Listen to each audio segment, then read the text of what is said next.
మాది ఒరిస్సా అండి. ఒరిస్సా నుంచి వచ్చారు? అవును బ్రదర్. చెప్పండి. నాది ఒరిస్సా. నాకు కిడ్నీ ఇన్ఫెక్షన్ వచ్చింది బ్రదర్. ఓకే.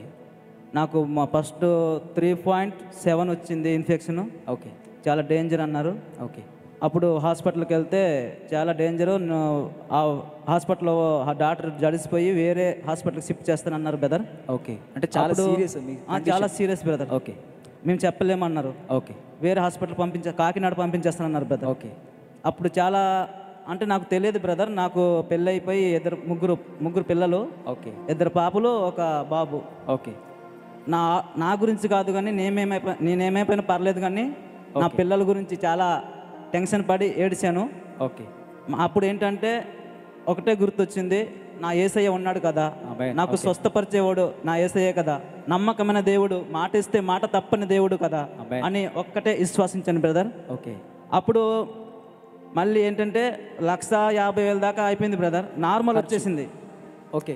నార్మల్ వచ్చేసింది బ్రదర్. 1,50,000 అయిపోయింది. ఓకే. మళ్ళీ ఏంటంటే ఫుడ్ ప్రాబ్లం వల్ల తెలియక డాక్టర్ గారు చెప్పలేదు. ఓకే. నేను కొంచెం తినేసాను. అంటే మామూలుగా నాన్ వెజ్ తినలేదు, మామూలుగా తినేసాను. ఓకే. తినేస్తే మళ్ళీ వెంటనే అది రియాక్షన్ అయింది. మళ్ళీ 4.6 వచ్చిపోయింది. 4.6 వెళ్ళిపోయింది.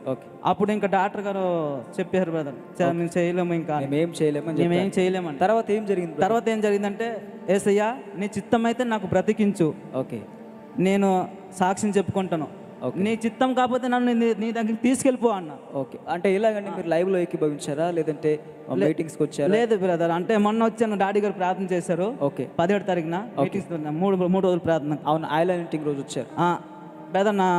మా బామపర్ది కూడా ఉన్నారు బ్రదర్. ఓకే. ఓకే. ఇక్కడ నాగరంలో ఉన్నారు. ఓకే. ఆయన తాపీ మేస్త్రి బ్రదర్. ఓకే. నేను ఉన్నాను, బావా నేను తీసుకెళ్తాను అన్నారు. డాడీ గారు మమ్మీ దగ్గర తీసుకెళ్తే నీకు కంప్లీట్గా హీల్ అయిపోద్ది, స్వస్థపరుస్తాడు దేవుడు అంటే నేను ఆ మాట విశ్వసించి వచ్చాను. అలాగే మా బామర్ది గారి ద్వారా నేను ఈ ప్రామిస్ ల్యాండ్కి వచ్చాను.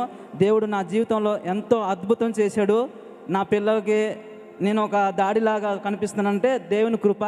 అందును బట్టి దేవునికి నార్మల్ రిపోర్ట్, ఇప్పుడు నార్మల్ రిపోర్ట్ వచ్చింది. గట్టిగా చెప్పలు కూడా ఒకసారి. అంటే ఒక్క నిమిషం అండి, మీరు 17th వచ్చారు కదా? అవును కదా. అప్పుడు మీ కండిషన్ ఎలా ఉంది? అంటే ప్రేయర్ చేయించక ముందు ఎలా ఉంది కండిషన్? అప్పుడు చాలా కొంచెం ఇబ్బందులు ఉన్నారు.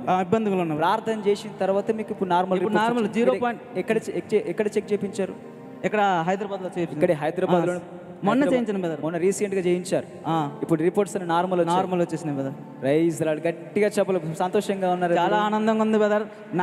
నేనంటే ఎలాగున్నానంటే మా బామర్ది గారి ద్వారా. ఓకే. అదిగో మా బామర్ది గారు అక్కడ ఉన్నారు, మేస్త్రి గారు. Praise Lord. చూసారండి, గట్టిగా చెప్పలు కొడదాం మరొకసారి. దేవునికి మహిమ. ఇప్పుడు చూసారండి, అంటే ఇప్పుడు సహోదరుడు తనంతట తను రాలేదు, అంటే ఒక సహోదరుడు ఇక్కడ నడిపించాడు. అంటే తను ఇక్కడికి తీసుకురావడం ద్వారా దేవుడు తప్పకుండా నీ జీవితంలో కార్యం చేస్తాడని తను ఆ సహోదరుడు ఆశ కలిగి ఈ సహోదరుని నడిపించాడు. దైవ సేవకులు ప్రార్థించినప్పుడు చూడండి, డాక్టర్స్ ఏం చెప్పారంటే, ఏం చెప్పారు బ్రదర్ డాక్టర్స్?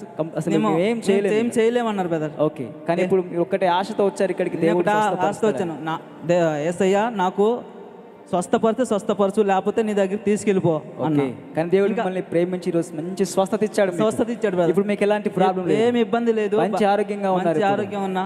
దేవునికి మహిమ కలుగును గాక. ఒరిస్సా నుంచి వచ్చారు, ఇక్కడే ఉంటున్నారు? ఒరిస్సా నుంచి వచ్చాను బ్రదర్, మొన్న వచ్చాను, ఒక 5 రోజులు అవుతుంది వచ్చి ఇక్కడికి. ఆ బ్రదర్ పిలిస్తే మీరు ఇక్కడికి వచ్చారు? అవును బ్రదర్. గట్టిగా చెప్పలు కొడదాం మరొకసారి. ఆదివారం కల్వరి ప్రామిస్ ల్యాండ్లో కూడా ఉదయం 7 నుంచి 9, 10 నుంచి 12, సాయంత్రం 5 నుంచి 8:30 3 ఆరాధనలు. దేవుడు మీ అందరినీ కూడా నడిపించి దీవించింది గాక.